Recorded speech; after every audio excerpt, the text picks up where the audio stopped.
The new European format seems to be cursed because would you look at that, Liverpool, who finished top of the Champions League group stage in the new format, were knocked out on penalties by a team who didn't finish in that top 8. And look who the other three are.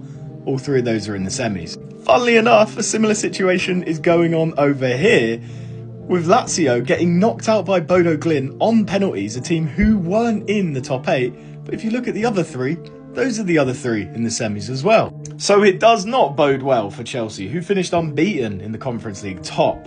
They're yet to get knocked out, but anything other than winning this tournament is a loss for Chelsea, is a disappointment. So they have to progress. However, you do see here that Fiorentina are the only team that are actually in the semis with Chelsea. These two teams aren't. So as we're coming to the end of this first cycle of the new European format, I think the one thing we can take away that we've learned so far is that it allows for teams who potentially get better as the season goes on, later in the season, they're able to have a second bite of the apple, like your PSGs, like your Bodo Glimts.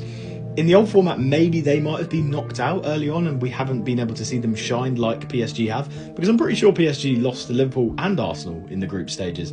And now look at them, they're in the semi-finals with the other three teams who started the season well. Whether they'll end the season well as well, or if we see PSG win the tournament, we might not have seen that happen in previous tournaments because they started poorly and have ended really well. Other than that, is the worst of the Champions League teams who would have traditionally been dropped into the Europa League, we don't see them in the Final Four now.